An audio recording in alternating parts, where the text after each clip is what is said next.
चलो नाश्ते के लिए बोला हाँ चलो नाश्ते के लिए चलो ये खा कर रही ले आई क्या? नाश्ते के लिए कहाँ जाना है? काट दिया बोले वो अरे हाँ बताया ना डायरी इसकी जरूरत नहीं है अपन तो पीछे चलो आप बुला रहे हैं तो 11:30 तक क्लास है। नहीं बता 11:30 ले जल्दी चलो। चलो हाँ एक का हाथ नहीं होता है, कितनों का हाथ होता है? एक ब्रह्मा कुमारी बनने में हजारों के हाथ होते हैं। आप ये नहीं समझना इसने मेरे को फोर्स कराया ना, इसी के कारण मैं आज ब्रह्मा कुमारी हूँ ये नहीं है। ये दीदी की मुरली सुन के ना मैं आज जीवन ये भी नहीं है, सबका कुछ ना कुछ योगदान है इस जीवन को ऐसे बनाने के लिए, है या नहीं? सबका अनुभव है ना। किसी से कोई ज्ञान की अच्छी बातें सुन लेते हैं तो थोड़ी सी हम थोड़ा उमंग सा भी बढ़ जाता है। अच्छा ये करना है पूछा तो क्या है, उसने क्या किया, मुझे अपने जीवन को आगे बढ़ाने के लिए ये लिफ्ट मिल गई, उससे हम और ऊंचाई की तरफ जा रहे हैं, है ना। तो ऐसे में सुना थे, किसने सुना? एक ने सिर्फ, और किसी ने भी नहीं सुना। सुना है किसी ने अनुभव? आपने सुना है थोड़ा सा, है ना।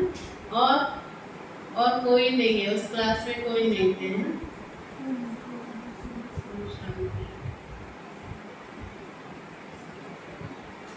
ऐसे 10 मिनट है अभी हमारे पास, 10 मिनट में और थोड़ा सुना देती हूँ। पहले वाला तो हमें पता ही नहीं क्या हुआ ना, हम तो ज्ञान में जब चले ना तो ऐसे ही गणेश पूजा का दिन, उस दिन हम तो घूमने के लिए निकले थे। गणेश चतुर्थी होती है तो वो झांकियाँ बड़े बड़े गणेश का होता है ना, तो उसको दिखाने के लिए एक भाई ने हमें लेके गया। तो झांकियाँ दिखाते दिखाते दिखाते, वो भी बाबा के ज्ञान में था, वो झांकियाँ दिखाते दिखाते लेके फिर सेंटर के अंदर ले गया हमें दिखाने। और वहाँ पे भी सुंदर सुंदर जैसे आर्ट गैलरी होती है, वहाँ पे भी बहुत सुंदर सुंदर बने हुए आर्ट है, बड़े सुंदर मूर्तियाँ, लक्ष्मी नारायण स्वर्ग, ये भी हम देखने लगे। भाई ये कहाँ आ गए, ये जगह बड़ा सुंदर है, यूनिक है ना। तो वैसे देखते देखते हम बाबा के घर में गए, तो वो जैसे सबको दिखाते हैं म्यूजियम, वैसे दिखाया हमें। तो हमें जब दिखाया तो पहले चित्र जो था ना, गेट के पास बड़े बड़े लक्ष्मी नारायण दोनों गेट के दोनों साइड में खड़े थे। तो उन्होंने कहा, पूछा, एक दीदी कोई मेरे को याद नहीं कौन सी वो दीदी, पूछा कि आप में उनमें कोई अंतर है? मैंने कहा अंतर, मैंने शरीर को देखे, आपके शरीर और मैंने कहा कोई अंतर नहीं, एक जैसा ही तो है, लेकिन इनको क्यों पूजा करते हैं, आपको क्यों नहीं करते? मेरे को क्वेश्चन का आंसर नहीं आया, पता नहीं क्यों नहीं करते। तो वो तो महान है, देवात्मा है। वो कहा कि आप अपने जीवन को ऐसे बना सकते हो, चाहते हो बनाना? मैंने कहा जरूर हम बनाएंगे। तो उसके लिए उन्होंने कहा, ये बात मुझे बहुत अच्छी है कि सच में हमें उनमें तो कोई अंतर नहीं है, लेकिन हमें ऐसा बनना है। तो अंदर लेके फिर परमात्मा के चित्र में ले गए, क्योंकि बनाने वाला ये पॉइंट ऑफ लाइट है, ये भगवान है। मुझे वो पहले दिन में ही जाते ही मुझे अनुभव हो गया कि यही है भगवान, यही है। कुछ क्वेश्चन नहीं आएगा ये क्यों है, वो क्यों नहीं है, ये सब कुछ मन में नहीं आएगी ना, सच में यही है। ऐसे फील हुआ, हमने देख के आए, बचपन का दिन था, 18-19 साल के बच्चे को क्या, वो अच्छा तो सब लगा, लेकिन करने के लिए अभी नहीं करेंगे, बाद में करेंगे ना, कोर्स करना है, नहीं बाद में करेंगे अभी। तो फिर क्या हुआ ना, उसके बाद हमारी माता जी को हमने कहा, तो माता जी ज्ञान में चल पड़ी। वो 7 दिन का कोर्स था, लेकिन हमें अनुभव नहीं हुआ कि भगवान के घर में आना, समर्पित होना, वो सब लक्ष्य नहीं था। फिर उन्होंने क्या कहा कि आप ना कोर्स करने आना। मैंने कहा हाँ आऊंगी जरूर। तो फिर मम्मी, जब मैंने वो बात बता देती हूँ जो पिछले बार बताया था माता जी का, तो माता जी कोर्स कराया तो विघ्न तो आएंगे, क्योंकि खान पान की शुद्धता और अशुद्धता वो चलता है ना, लड़ाई होती है ना कि भाई हमारे घर में तो नॉनवेज होता है, प्याज लहसुन उसको छोड़ो, हाँ मम्मी गए नहीं टच करना है इसको, और पिताजी गए बना के दो खाना है उसको है, तो इसमें लड़ाई होने लगी। तो हम कहते ये पता नहीं कौन से ओम शांति आ गई, तो अशांति अशांति घर में। घर खाने पीने में भी लड़ाई हो रही ना, ये करो ये नहीं करो, ये टच नहीं करना, ऐसे ऐसे। लेकिन माता जी तो हमारे बड़े स्ट्रॉन्ग थी, वो बिल्कुल ही नहीं करने के लिए बोलते कुछ भी हो जाए, मुझे प्याज लहसुन को हाथ नहीं लगाना है। तो मैंने कहा ये तो बड़ा डिफिकल्ट हुआ। तो फिर कुछ दिन उन्होंने अमृत वेला सुबह सुबह उठ के 4 बजे उठ के बैठ जाएंगे, 3 बजे।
श्रृंगार करता है, तिलक देता है, कुंडल पहनाता है, हार देता है, गुणों का हार, लाइट का ताज, मर्यादाओं का कंगन।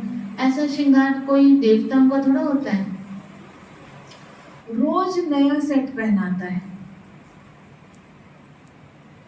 हमारा श्रृंगार कभी वफादारी का हार, कभी फरमानबरदारी का हार, कभी दया के कुंडल, कभी पवित्रता का तिलक, कभी खुशी का तिलक, कभी संतुष्टता का तिलक, कभी अष्ट शक्तियों का ताज। क्या मेकअप करता है। देवताओं तो वही सोने चांदी की सेम चीज रिपीट करते रहेंगे। हमारा तो हर रोज का ही श्रृंगार अलग है। तो हम देवताओं से ऊंचे हैं ना इस समय। हम तो लाइट के झूले में, बाहों के झूले में, परमात्मा की गोद में पल रहे हैं, खेल रहे हैं, खा रहे हैं। ब्रह्मा भोजन तो देवताओं को भी नहीं मिलता, जिसमें परमात्मा की शक्तियां पड़ी होती हैं। हम तो बाबा को भोग लगाते हैं, बाबा उसमें शक्तियां भरते हैं, वो भोग हम स्वीकार करते हैं, तो वो ब्रह्मा भोजन कहते हैं देवताओं को भी नसीब नहीं है। तो सबसे वैल्यूएबल समय ये संगम युग चल रहा है।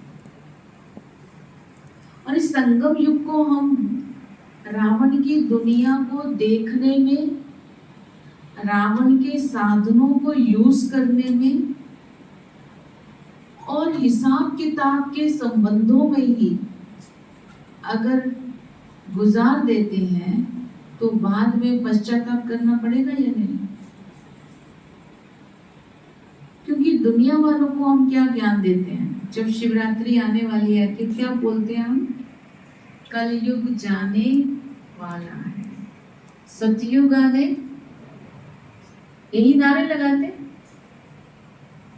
यही बोलते हैं ना, जब हम बच्चे योग करते हैं तो बाबा के सामने अमृत वेले लिस्ट लेकर बैठ जाते हैं, बाबा मेरा बच्चे की नौकरी लग जाए, मेरा बिजनेस ठीक हो जाए, और वो मकान का काम है वो ठीक हो जाए, वो जमीन का काम है वो ठीक हो जाए, मेरा शरीर ठीक हो जाए। कितनी सारी डिमांड्स होती हैं, कितनी बड़ी लिस्ट होती है। सारे कलयुग में बसने की इच्छाएं बाबा के सामने रखते हैं। कौन से बच्चे? योगी बच्चे, ब्राह्मण बच्चे। बाबा का काम है तथास्तु, जो मांगे वो दे देगा, क्योंकि वो दाता है। हमने वो शक्तियों को लौकिक इच्छाओं को पूरा करने में यूज कर लिया और हो भी जाता है। हम अनुभव भी सुना देते हैं, मैंने इतने दिन योग किया, मेरी ये चीज ठीक हो गई। लेकिन कौन सी चीज ठीक हुई? इस लौकिक दुनिया की। कौरवों के राज्य में सेटल होने की बातें ठीक हो गई, हो गया वो सब कुछ। लेकिन जब हमने दूसरी दुनिया में ट्रांसफर होना है तो हमारा पद कौन सा होगा? शक्तियां तो यही यूज कर ली हमने। करण ने क्या किया? ब्रह्मास्त्र था उसके पास, ब्रह्मास्त्र का यूज उसने कौरवों के लिए कर लिया, किया। जब उसको ब्रह्मास्त्र का यूज अपनी सेफ्टी के लिए करना था तो मंत्र ही भूल गया, तो मारा गया। क्यों? इतनी बड़ी प्राप्ति के बावजूद भी अंतिम समय वो कुछ नहीं कर सका, क्योंकि वो अस्त्र किसके लिए यूज किया था? अभी संगम पर बाबा से हमें ब्रह्मास्त्र जैसी योग की शक्ति मिली है, रूहानियत की शक्ति मिली है, जो हमें योग की पावर मिल रही है। जब हम योग करते हैं बाबा से एनर्जी मिलती है, उसको हम यूज कौन सी इच्छाओं को पूरा करने में लगा रहे? कौरवों की दुनिया की इच्छाएं, रावण की दुनिया की इच्छाएं पूरी हो जाती हैं और हो जाएंगी, क्योंकि शक्ति है ना, उसको जहां भी यूज करो काम तो अपना करेगी, प्राप्ति तो कराएगी। शक्ति का मतलब ही प्राप्ति है। तो वो प्राप्तियां हम कौन सी दुनिया की कर रहे हैं, ये अंदर से रियलाइजेशन होना चाहिए। बाबा ने वो शक्तियां हमें क्या बनाने के लिए दी, और हम आत्मा को सच्चा सोना बनाने की बजाय बाबा के सामने डिमांड रखते हैं, गाड़ी आ जाए, घर बन जाए, नौकरी लग जाए, बिजनेस ठीक हो जाए, शरीर ठीक हो जाए, फलाने के साथ रिलेशन ठीक हो जाए। तो हम कर क्या रहे हैं? वो सब कुछ ठीक हो जाएगा अगर हम बाबा के साथ जुड़े रहेंगे, वो भी ठीक हो जाएगा। लेकिन हमें मांगना नहीं है, वो अपने आप होगा। क्योंकि आत्मा का जो करंट है ना, वो ओरा बना के रखता है। आत्मा पवित्र है, बाबा से जुड़ी हुई है, जो उसके वाइब्रेशंस होंगे ना, आपके सामने परिस्थिति आएगी, व्यक्ति आएंगे, दुख देने वाले आएंगे, वो बकरी बन करके शांत हो जाएंगे। नीलकंठ, इसकी वो देखी है ना, जीवन कहानी सुनी है ना, अक्षरधाम में स्वामी नारायण की कहानी सुनाते हैं ना। वो 12 साल का बच्चा, 8 साल का बच्चा घर से निकल गया, 12 साल का होगा जब वो पूरे विश्व का भ्रमण पैदल कर रहा था। तब जब वो एक गांव में गया, तो जब गांव में जाता है तो गांव वाले बोलते हैं, बच्चे तुम ना अंदर आ जाओ, रात को शेर निकलता है, उसको जो भी मिलता है वो उसको खा लेता है। उस बच्चे ने बोला, वो कोई पंडित था, कोई सन्यासी था, उसने बोला, आपका ये लकड़ी का घर या ये ईंटों का घर मेरी मौत को रोक सकता है? आपके ये दरवाजे मेरी मौत को रोक सकते हैं? नहीं रोक सकते। उसने खाना होगा तो मुझे वहां जाके भी खा लेगा, खाना होगा तो यहाँ भी खाएगा। वो परमात्मा की याद में समाधि लगा के बैठ गया। शेर आया, वो भी बाघ, इतनी तेज आवाज करता हुआ सारे अपने अपने घरों में चले गए, दरवाजे बंद। वो उसके सामने आया, उसको प्यार भरी दृष्टि से देखा, वो ऐसे करता हुआ उसके सामने बैठ गया। ये क्या था? ये थी आत्मा का करंट।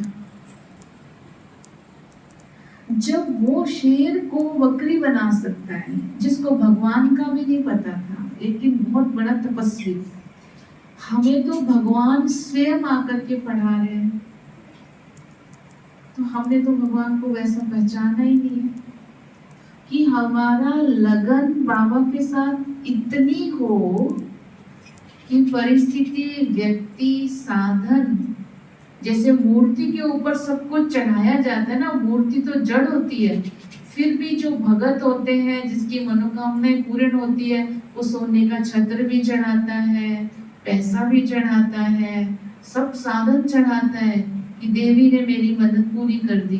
मूर्ति तो कुछ नहीं कर रही है। तो हम आत्मा अगर बाबा के साथ जुड़ी हुई है तो सारे काम अपने आप होंगे ना। मेन बात क्या है?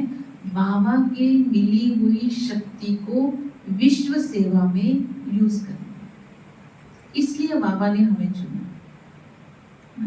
हम बाबा के कौन से बच्चे हैं? हम बाबा के राजा बच्चे हैं, क्योंकि बाबा हमें क्या सिखा रहे हैं? राज योग सिखा रहे हैं। तो सभी कौन बैठे हैं? बोलो तो सही। राजयोगी। नींद आ रही है? राजयोगी। तो जो राजा बच्चे को हाथ खड़ा कर। इतने सारे राजाएं बैठे हुए हैं, अब ध्यान से सुन ले। एक राजा, उसके 3 राजकुमार। राजा ने कहा, सुबह आंख खुलते ही 86,400 रुपया एक एक राजकुमार को मिल जाएगा। 24 घंटे के अंदर ये पैसा यूज करना है। अगर कोई 1 रुपया भी बच गया तो वो डस्टबिन में जाएगा, दूसरे दिन यूज नहीं कर सकते। 1 महीने के लिए मिलना था। बड़ा राजकुमार सोचता है कि मैं अकेला इतना पैसा कैसे खाऊंगा, तो उसने दोस्त मित्र इकट्ठे किए, पैसे उठाए, गया, खाया, पिया, उड़ाया। शाम को आता है, रात को आके सो जाता है, क्योंकि पैसे खत्म करने हैं, नहीं तो वेस्ट हो जाएगा, वो डस्टबिन में जाएंगे। दूसरा कहता है 1 महीना ही मिलना है तो मैं ऐसे करता हूँ, बिजनेस में इन्वेस्ट कर देता हूँ, जितनी जरूरत है उतना यूज कर लेता हूँ। उसने बिजनेस में इन्वेस्ट करे, सोचा महीने का डबल होकर मिल जाएंगे मुझे, समझदार था। तीसरा कहता है 1 महीना तो मिलना है, मैं क्यों ना इसको सेवा में लगाऊं। तो उसने प्रजा में चक्कर लगाया, गरीब है उसको दे दिया, बीमार है उसका इलाज करा दिया, जिसको जो चाहिए वो बांट दिया, और वो भी शाम को खाली होकर आके सो जाते हैं। 1 महीने के बाद जब दरबार रचा, प्रजा को बुलाया, राजा ने कहा, बड़े बेटे को राजगद्दी पर बिठाएं, आप सब स्वीकार करेंगे? करेंगे? क्यों? बड़ा तो राजगद्दी का अधिकारी होता है, क्यों नहीं करेंगे? क्योंकि उसने खाया, पिया, उड़ाया, वो राज्य करने के लायक नहीं। दूसरा बेटा, आप में से कौन कहता है दूसरा बेटा राजगद्दी पर बैठना चाहिए? हाथ खड़ा करें। क्यों? इंटेलिजेंट है, बुद्धिमान है, 1 के 2 बना रहा है, डबल पैसे बना रहा है, तो वो राज नहीं कर सकता, क्योंकि वो स्वार्थी है, अपने लिए ही सोच रहा है। और तीसरा बेटा जो कहता है तीसरा बेटा ही गद्दी पर बैठना चाहिए, वो हाथ खड़ा करें। आपका हाथ खड़ा नहीं है, ठीक है। आप में से तीसरा बेटा कौन है?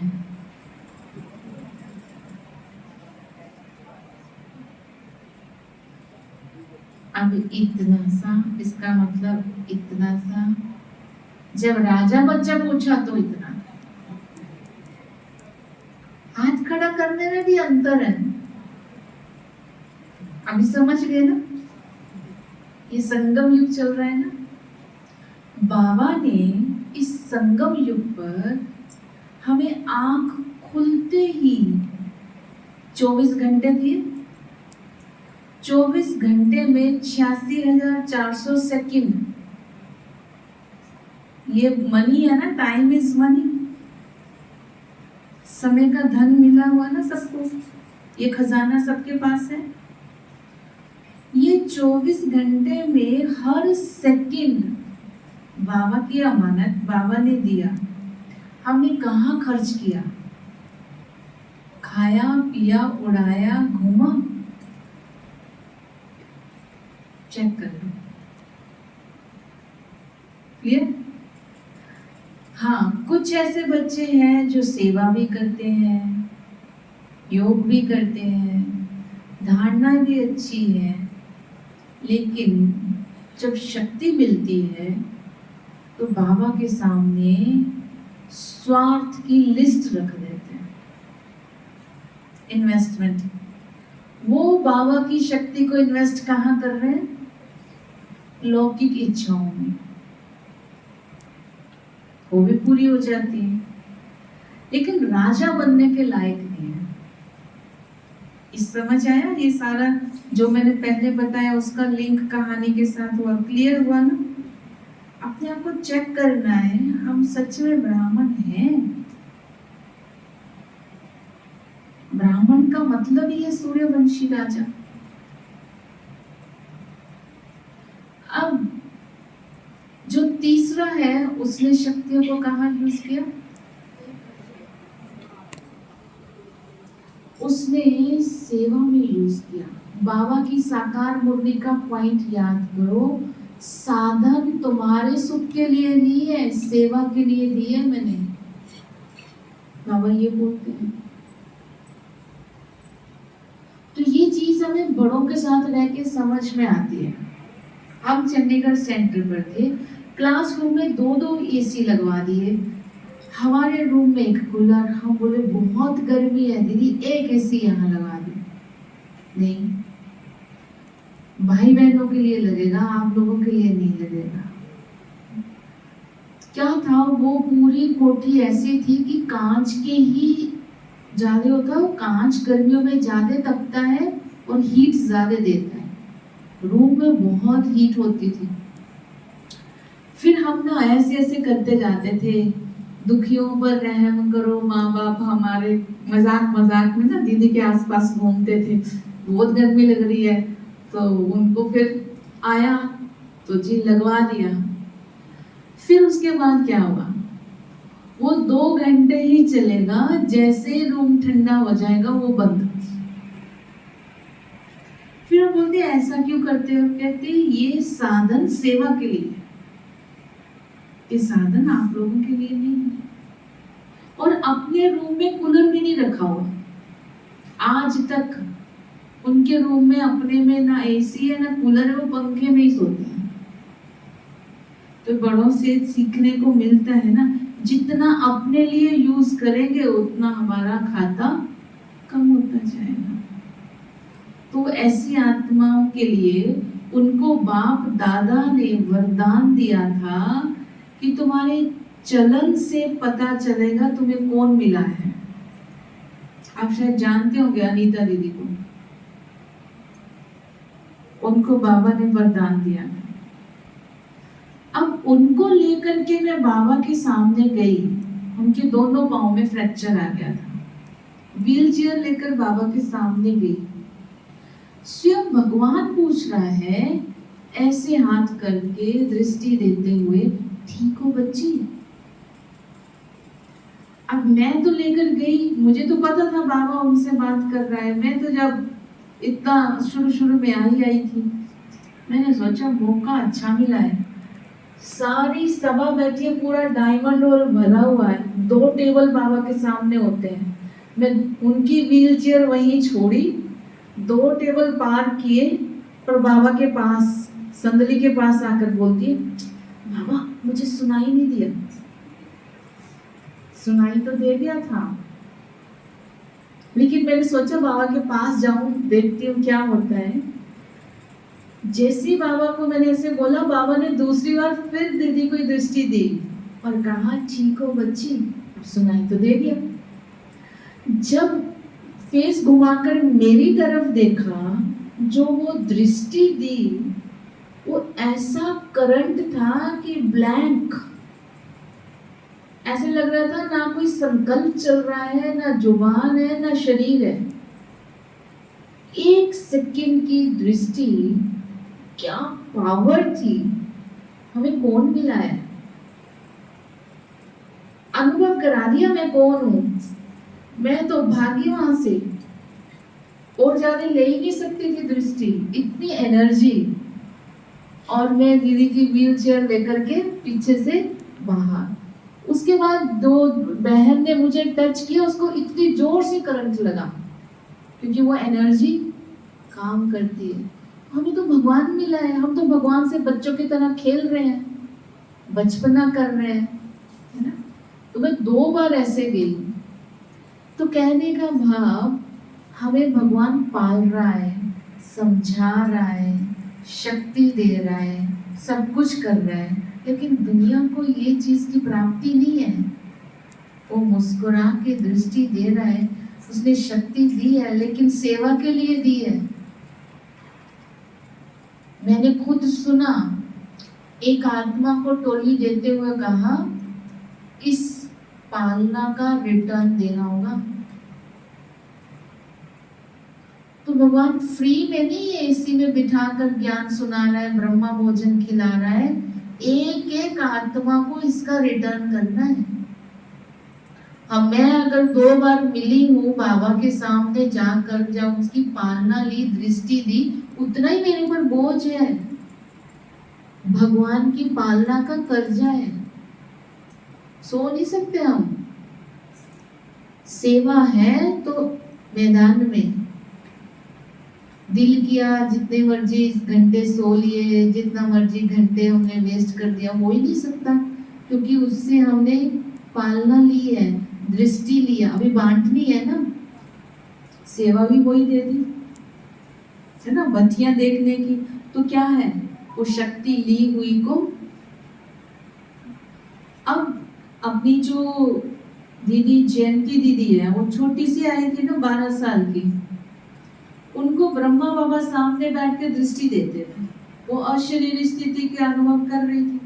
बाबा ने ऐसे टच किया, आओ बच्ची, बाबा बहुत अच्छा लग रहा है, आपने मुझे क्यों हिला दिया, क्योंकि वो तो शरीर से डिटैच हो गई। बाबा ने कहा, बच्ची विश्व सेवा की शक्ति भर रहा हूँ। वो फ्री में दृष्टि नहीं मिली, आज उस आत्मा के द्वारा पूरे विश्व की सेवा ले रहा है ना वो। तो ये जो बच्ची करवा रहा है, ये जो बाबा ब्रह्मा भोजन खिला रहा है, जो इतना अच्छा वातावरण दे रहा है, तो ये आप अपनी मर्जी से नहीं आए, ठीक है। तो ये भगवान की नजर है ना, कुछ चाहता है वो, तभी तो पालना दे रहा है। उस पालना का रिटर्न भी तो देना होगा। तो आपका श्वास, समय, संकल्प, आपका ये तन, आपका धन, आपके ये बोल, आपकी दृष्टि बाबा के कर्जदार है। उसकी श्रीमत के बिना अगर इन खजानों को हम यूज करते हैं ना, फिर सजा। एक का 100 गुना। बिजनेस चल रहा है ना, ये होलसेल बिजनेस है, प्राप्ति भी ढेर है और नुकसान भी ढेर है। जब हम भगत थे ना, तो रिटेल बिजनेस था, रिटेल में इतनी सी प्राप्ति, उतना सा लॉस। यहाँ प्राप्ति भी 100 गुना और फिर लॉस भी 100 गुना। तो हम कहाँ आए हैं, किसकी पालना ले रहे हैं, क्या कर रहे हैं, क्या अंदर चल रहा है। तो एक एक चीज को चेक करना है, ठीक है। तो हमें बाबा के दिए हुए खजानों को यूज करना है सेवा में। श्रीमत प्रमाण अपने लिए भी यूज करना है। श्रीमत प्रमाण बाबा की श्रीमत है तब उसको यूज कर सकते हैं। अपनी मर्जी से 6 घंटे 8 घंटे सो लिए, 10 घंटे सो लिए, मर्जी से ये चीज पसंद आई खरीद ली, ये 10 जोड़ी 8 जोड़ी 16 जोड़ी, बल अपनी मन की इच्छाएं पूरी कर रहे हैं, लेकिन बाबा की श्रीमत क्या कह रही है? तो हमारा तो श्वास श्वास बाबा का कर्जदार है, वो पेमेंट करनी पड़ेगी, क्योंकि हमने उसको वायदा किया क्या, जब तुम आएंगे हम बलिहार जाएंगे, तो बलिहार गर्दन काटने से नहीं होना है, वरदान बलिहार होना एक एक चीज को बाबा के अकॉर्डिंगली यूज करना। शब्द कोई ऐसा ना हो जिससे किसी को दुख मिल जाए। दृष्टि के द्वारा हम कोई ऐसी दृष्टि ना देख ले जिसमें देह भान की बदबू हो। मनसा के संकल्प ऐसे ना हो जिससे हम दूसरे को दुख देने का सोच रहे हैं, ये भी पाप है। शब्दों के द्वारा किसी की स्थिति को ही गिरा दे, तो अपने आप को चेक करना है, कुछ ऐसा तो नहीं हो रहा, मेरे खजाने वेस्ट तो नहीं हो रहे। सबसे ज्यादा ब्राह्मण वेस्ट करते हैं समय, शब्द और संकल्प, 3 खजानों को बहुत वेस्टेज हो रही है, और दादियों ने यही जमा किया। अगर हमने 4 सूखी लकड़ी लगाई, उसके साथ 2 गीली लकड़ी भी रख दी, थोड़ी देर धुआं छोड़ेगी, उसके बाद वो गीली लकड़ी में क्या करेगी? आग पकड़ लेगी, होगा। इसी तरह मैंने पूछा, पहली बार बच्चे कौन कर रहे हैं? जिन्होंने कभी की नहीं। इसका मतलब है कि वो कोर्स करके आए हैं, नए नए बच्चे हैं, धारणाएं पक्की नहीं है, रोज मुरली नहीं सुनते, अमृत वेला रोज नहीं करते, कच्चे कच्चे हैं। तो वो कौन सी लकड़ी है? गिल्ली लकड़ी, सुलगती हुई लकड़ी, धुआं छोड़ती है। लेकिन संगठन में पक्के बच्चे भी बैठे हैं, पुराने बच्चे भी बैठे हैं, है ना, धारणा वाले भी बैठे हैं। सभी मिल करके जब योग करते हैं तो योग की अग्नि जब प्रज्वलित होगी, जो सुलगती लकड़ियां हैं वो भी क्या करेंगी? आग पकड़ लेंगी, उनका योग लग जाएगा।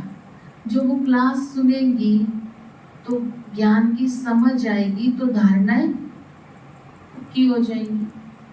तो क्या हुआ? संगठन की अग्नि से परिवर्तन आया। तो परिवर्तन आने के लिए कौन कौन सी अग्नि बताई?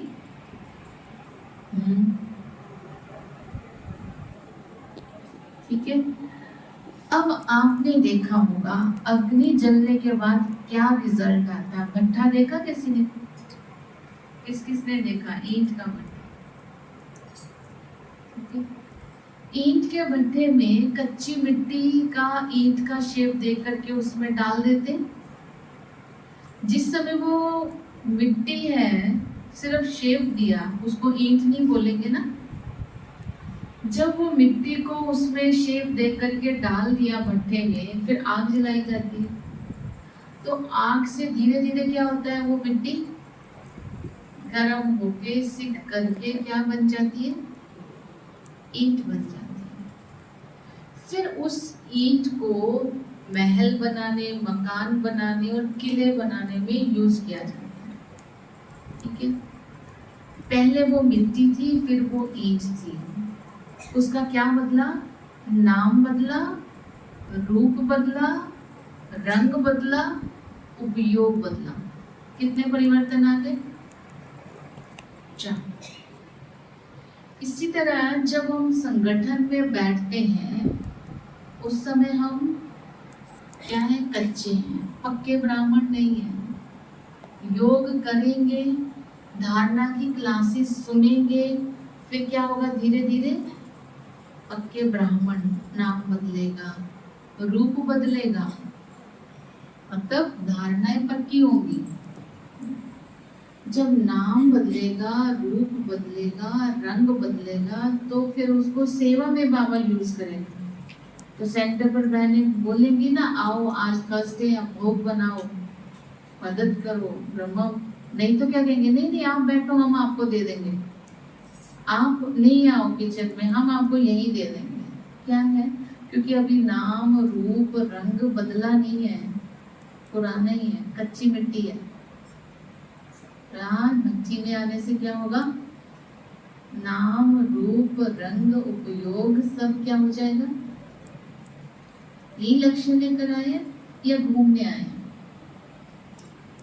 ओआरसी दिखाते हैं, पहली बार जाना है, कैसा है? ओआरसी तो वैसा ही है जैसे आपका घर है, ये भी तो घर है ना एक तरह से। अंतर किस चीज का है? वाइब्रेशंस। यही तो अंतर है ना। जिस घर में जो लोग रह रहे हैं वो क्या सोच रहे हैं, उससे क्या बनते हैं? वाइब्रेशंस बनते हैं। तो हम अपने घर को आश्रम बना सकते हैं, घर को मंदिर बना सकते हैं। तो कैसे बनता है? जो हम सोच रहे हैं, जो हमारी वृत्ति है, जो आपस में हमारे संबंध है, उससे वो बनेगा। अगर पवित्र दृष्टि है, पवित्र वृत्ति है, एक दूसरे के संकल्प एक दूसरे प्रति शुद्ध है, व्यवहार में रूहानियत है, स्नेह है, तो रहने वाले क्या कहलाएंगे? देवता, फरिश्ता। तो इसलिए हम यहाँ आए हैं, अपने घर को स्वर्ग कैसे बनाएं, अपने जीवन में परिवर्तन कैसे लाएं, ये सब क्या है? भट्टी के लक्ष्य है। ये परिवर्तन लाना हर कोई चाहता है, लेकिन क्या होता है?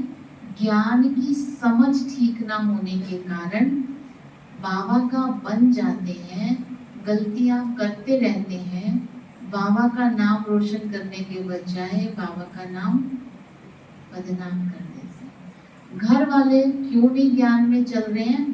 क्योंकि वो देख रहे हैं जब से ये ज्ञान में चल रही है तो और ही उल्टे हो गए, ज्ञान का अभिमान आ गया। तो क्या हो गया? सर्विस की बजाय सर्विस हो गई। पहले ज्ञान की ठीक समझ चाहिए, फिर योग अच्छा चाहिए। ज्ञान और योग दो चीजें अच्छी हैं, अभी धारणा को साइड पे कर दो। जब ज्ञान और योग अच्छा होगा, धारणाएं अपने आप होंगी, और जब धारणाएं अपने आप होंगी तो सेवा भी अपने आप होगी। ये दो चीजें अपने आप होती हैं। सिर्फ दो सब्जेक्ट पर अटेंशन दो, दो सब्जेक्ट अपने आप अच्छे हो जाएंगे। हम पहले किसको पकड़ते हैं? सेवा। सेवा करनी, ना धारणा अच्छी ना ज्ञान की गहराई, तो क्या टकराव होगा? एक दूसरे की कमी देखेंगे तो क्या हो जाएगा? बाबा से रूठ जाएंगे, टीचर से रूठ जाएंगे, सेंटर आना छोड़ देंगे, अपनी तकदीर को लकीर लगा देंगे। इसलिए भट्टी में आकर के हर तरह की क्या मिलती है? समझ मिलती है। क्योंकि ये समय कौन सा चल रहा है? कौन सा युग चल रहा है? कलयुग, संगम युग। संगम युग को बोलते हैं अर्ली मॉर्निंग, अमृत वेला। कौन सा टाइम चल रहा है ये? अमृत वेला। आप सुबह से लेकर रात तक अमृत वेले में हो। ये संगम युग अमृत वेला है, क्योंकि हम जागे हैं, बाकी सारे सोए पड़े हैं। 4 बजे जो लोग सो रहे होते हैं वो कह रहे हैं रात है, क्योंकि सूरज तो दिखाई नहीं दे रहा। जो लोग जाग करके भगवान को याद कर रहे हैं वो कहते हैं अर्ली मॉर्निंग है।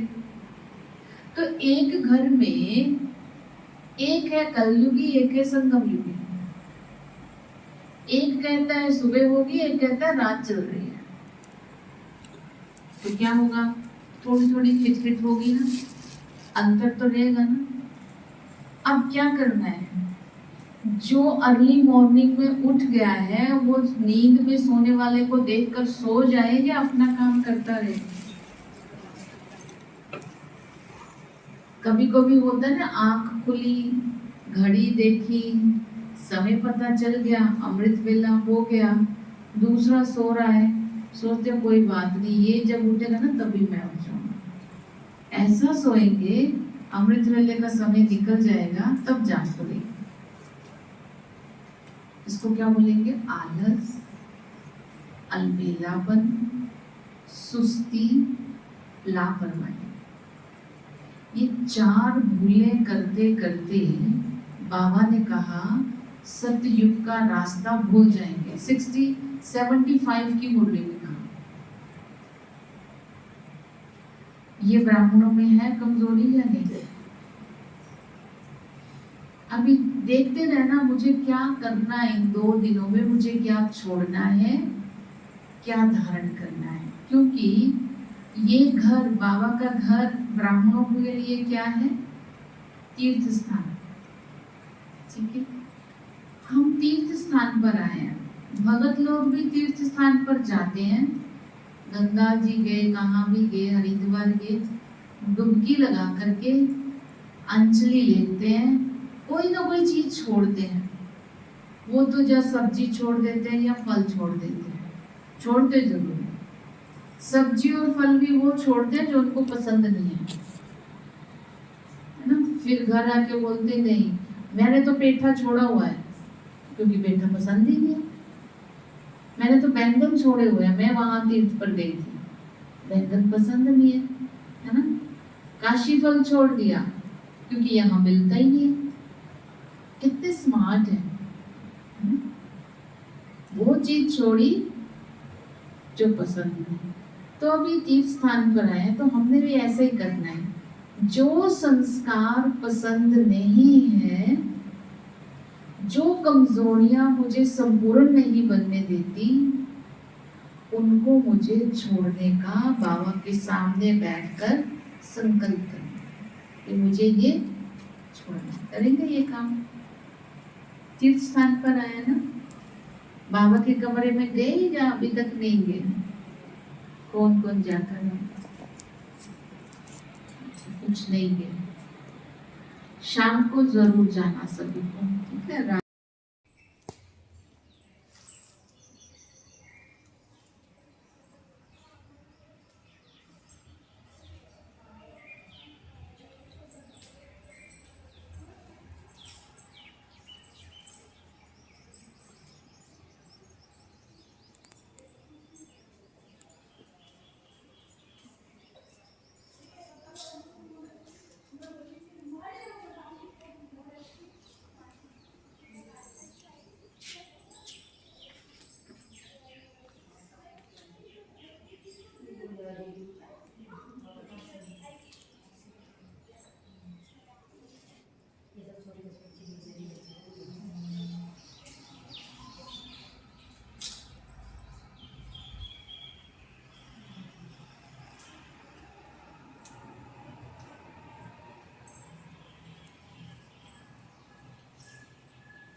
अब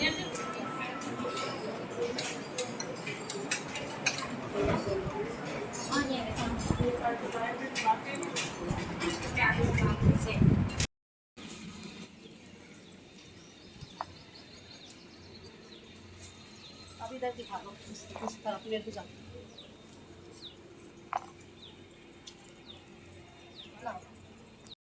यूं वाली नहीं, यूं ऐसे सबका ही बना दूँगी। इधर, अरे नहीं ऐसे बनानी है।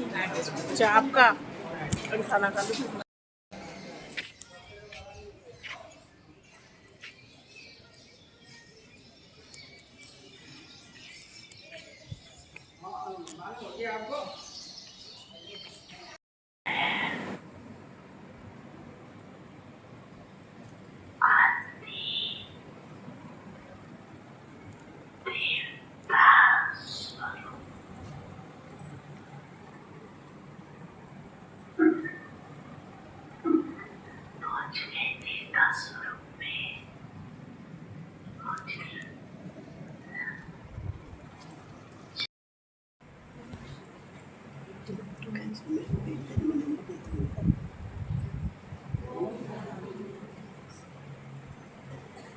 हाँ ये बंद हो गया ऑटोमेटिक ही।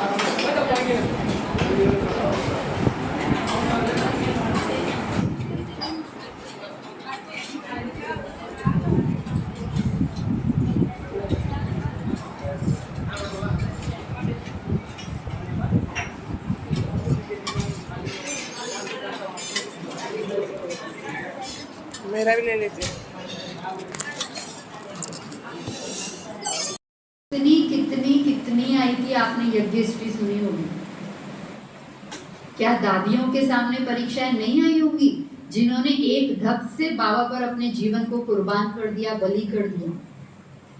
कितनी परीक्षाएं आई होंगी दादियों के सामने, वो भी आपने सुना होगा। और अगर वो परीक्षाएं अब हमारे आगे आ रही हैं, तो हमें भी क्या करना चाहिए। हमारे सामने एग्जाम्पल है ना, बाबा एग्जाम्पल है, दादियाँ एग्जाम्पल हैं, तो हम उनको ही देख लें। उनके सामने तो कोई नहीं था, ब्रह्मा बाबा के सामने कोई था एग्जाम्पल जिसको बाबा ने कहा कि तुम इनको फॉलो करो? कोई नहीं था ना।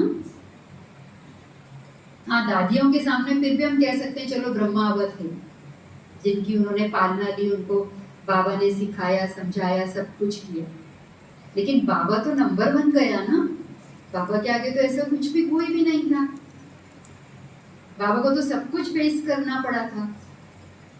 बाबा को तो बाबा के लिए कितनी गालियां भी खानी पड़ी थी दुनिया से। उसके बाद भी बाबा ने अपनी स्थिति को जरा भी ना हिलने दिया।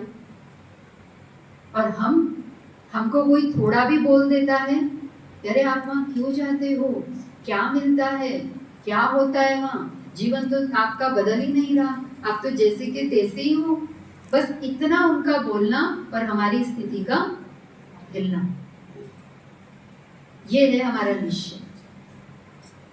अब मैं आपको एक छोटी सी बात बताती हूँ। मान लो आप सेंटर पर जाते हो, एक एग्जाम्पल है, मैं आपको बड़ी दादी का पहले बताती हूँ, फिर आपको क्लियर करूंगी। अपने दादी प्रकाश मणि, आप सभी ने देखा है ना उनको, सबने देखा है प्रकाश मणि दादी? किसने देखा? जो पुराने होंगे उन्होंने देखा होगा, बाकी सब ने, कोई बात नहीं। चित्रों में तो देखा है, सुना भी है, क्लासें भी सुनी होंगी ना। तो दादी जी की एक विशेषता थी कि वो ममतामयी थी और सबके प्रति समान दृष्टिकोण होता था। चाहे फिर कोई भी हो, अमीर गरीब, बड़ा छोटा, किसी भी जाति धर्म वर्ग, कैसा कोई भी हो, गोरा काला हो, ये सब बाबा के बच्चे ये सब देखते ही नहीं। वो तो सिर्फ किसको देखते हैं? आत्मा है, बाबा का बच्चा है, ये भाव उनमें होता है। तो दादी जी के अंदर ये विशेषता थी कि जब दादी से कोई भी आत्मा मिलने आती थी ना, तो दादी उसको बहुत स्नेह, बहुत रूहानी दृष्टि, प्यार, पालना बहुत अच्छे से देती थी, जिससे कि वो आत्मा बाबा की यज्ञ में आई है तो भरपूर होकर जाए, खाली ना जाए। उसको बाबा से इतना प्यार मिले कि वो बाबा की ही बन जाए, तो इतना प्यार वो बाबा का अनुभव कराने की कोशिश करती है। तो जो दादी के अंग संग रहने वाले साथी बहनें होती थी, जो भी भाई बहने भी आते जाते थे, उस समय तो स्थान छोटा ही था ना, बहुत विशाल सेवाएं भी इतनी बेहद की नहीं थी, शुरुआत का दौर था तो कम सेवाएं थी, लेकिन बाबा ने उनको ये सब सिखाया था पालना देकर कि कैसे पालना देनी होती है जो आत्माएं आती हैं। तो दादी ने जब भी कोई आता था तो बहुत प्यार से उनको वो पालना देती थी। तो एक बार क्या हुआ कि एक व्यक्ति आया जो बहुत अमीर था, बहुत अमीर था, और आया यज्ञ में। तो दादी ने उसको अपने पास बिठाया, इसने प्यार जैसे सबको देते थे वैसे ही उसके साथ बर्ताव किया। और ये देख रहे थे जो दूसरे लोग थे साथ थे, तो वो थोड़ा मिडिल क्लास या कुछ ऐसे होते हैं, तो कई प्रकार की आत्माएं हैं ना, तो उनके संकल्प में ये आ गया कि दादी इसको इतना प्यार दे रही हैं, अपने पास बिठा रही हैं, टोली भी दे रही हैं, रोज वो जब आता है तो उसको मिलती भी हैं, उसको अपने साथ बिठा के खिलाती पिलाती भी हैं, लेकिन हमारे साथ तो दादी ऐसा कभी नहीं करते। तो वो अमीर है इसलिए ऐसा किया जा रहा है, हम मिडिल क्लास हैं, गरीब हैं, इसलिए हमारे साथ ऐसा बिहेव है। उनके मन में ये नेगेटिव चीज आ गई।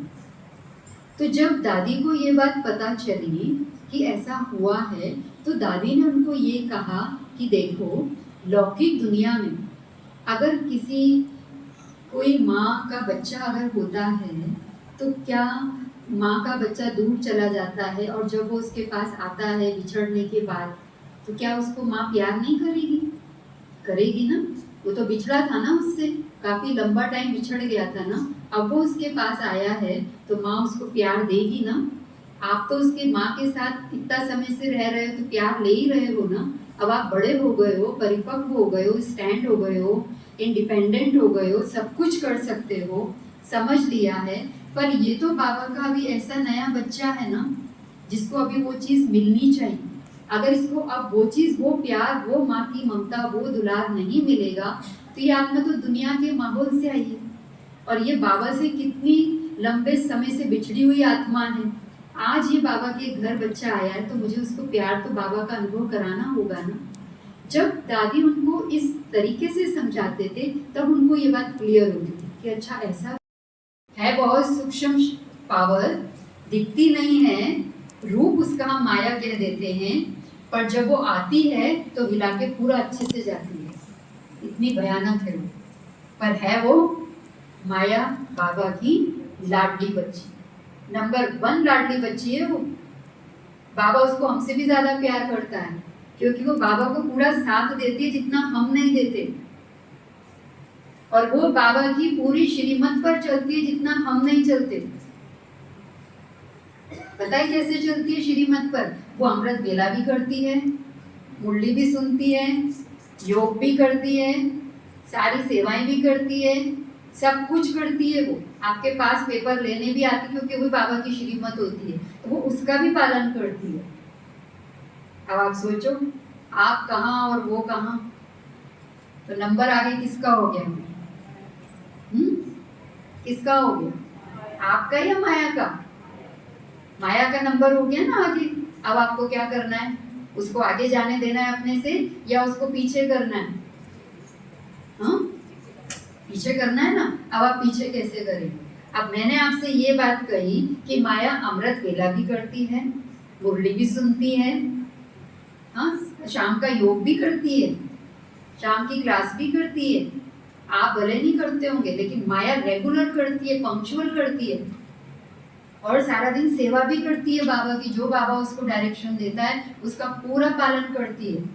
अब वो कैसे करती है?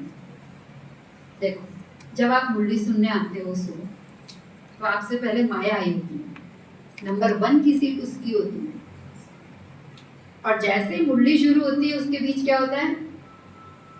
कईयों की बुद्धि भटकनी शुरू हो जाती है, किसी को नींद आनी शुरू हो जाती है, किसी को उबासी आनी शुरू हो जाती है, होता है ना। तो इसका मतलब क्या है कि प्रेजेंट कौन है उस समय हमारे पास? माया। तो आई हुई है ना मुरली में, आपके साथ सुन रही है ना वो मुरली। अब जैसे जैसे मुरली में बाबा कहता जा रहा है, वो एक एक के पास बैठी होती है और वो ये देख रही होती है कि ये बुद्धि कहीं भटका तो नहीं रहा है। और जब उसको ये लगता है कि अच्छा ये बाबा की मुरली में एकाग्र नहीं है, तब वो थप्पड़ मारना शुरू करती है, क्योंकि वो बाबा का पूरा साथ देती है उस समय। फिर आपको हिलाएगी, फिर आप थोड़ी देर कॉन्सेंट्रेट होंगे, फिर बुद्धि भटकेगी, फिर वो आपको हिलाएगी। इतना सहयोग देती है वो हमें। अमृत वेला भी वो यही काम करती है। जब आप अमृत वेला योग करने बैठते हो तो सीधे क्या होता है, बैठते ही झुटका आता है ना, तो इसका मतलब आपसे पहले कौन पहुंचा हुआ था? झुटका आना ही क्या है, एक तरह से माया ही घुस गई ना अंदर, ऐसे वो आती है। पर अगर अब आप इस चीज को समझ लो कि मुझे माया को नंबर आगे नहीं होने देना है, नंबर आगे मुझ बच्चे को लेना है, जो बाबा की श्रीमत मुझे मिल रही है, मुझे उस श्रीमत का पूरा पालन करते जाना है, तब माया आपको छोड़ देगी। जब आप करना शुरू कर दोगे ना, उस चीज में दृढ़ता ले आओगे ना, तब माया आपका पीछा भी छोड़ देगी। फिर आप एक्टिव भी हो जाओगे, अलर्ट भी हो जाओगे, और कंसंट्रेशन भी आपकी बढ़ती जाएगी। इसलिए बाबा ने हमको जो ब्राह्मण जीवन के नियम, मर्यादाएं, धारणाएं जो दी हुई है ना, वो इसीलिए दी हुई है कि जो बच्चा बाबा के नियमों पर चलता है, पूरी धारणाओं का पालन करता है, मर्यादाओं का पालन करता है, माया 1% भी उसको टच नहीं कर सकती। अगर आप नियम, धारणा, मर्यादा में थोड़े भी अलबेले हो जाते हो तो माया आप पर आक्रमण करती है। ये बाबा का बच्चा बना, बाबा इसको इतनी पालना दे रहा है, इतना प्यार दे रहा है, इतना इसको संभाल रहा है, उसके बाद भी ये बाबा के साथ नाफरमान बर्दारी कर रहा है, तब माया अटैक करती है। अब आप बताइए, आप बाबा के साथ ईमानदार, वफादार हैं? अगर आप बाबा के साथ ईमानदार, वफादार हैं, तो इसका मतलब जो नियम, जो धारणाएं, जो मर्यादाएं बाबा ने दी हैं, आप उनमें पूरा नंबर 1 होंगे। और नियम, धारणा तो सबको पता है जो बाबा ने दी हुई है। आप सब बाबा के बच्चे हैं, ऐसा नहीं है कि किसी को ना पता हो।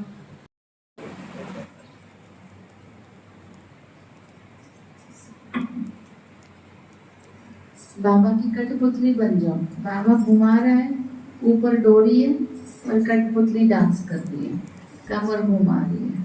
बिल्कुल अपने स्थान पर जॉगिंग करो।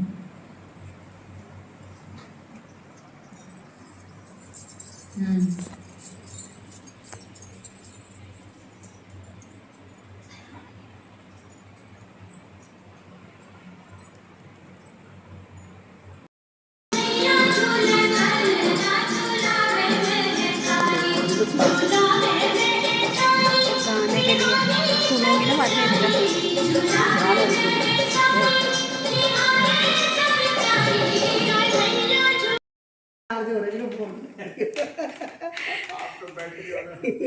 मैं गरम ज्यादा हूँ ना, इसलिए।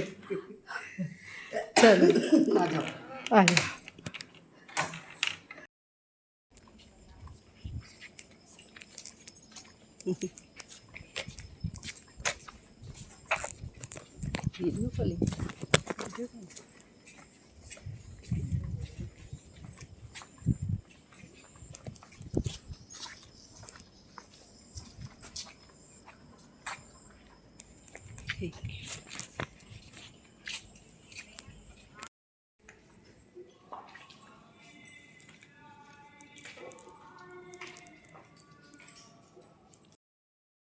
अच्छा, बाबा कहते हैं इसकी बुद्धि में ये ज्ञान न बैठे, फिर भी ये तो समझ सकते हो ना कि हम ब्रह्मा कुमार कुमारी हैं। समझ सकते हो ना, दादे पोतरे हैं, वो सकते हो। सबको वाइब्रेशन आनी चाहिए कि बस यहाँ से शांति मिलेगी। तो ऐसा वायुमंडल बनाओ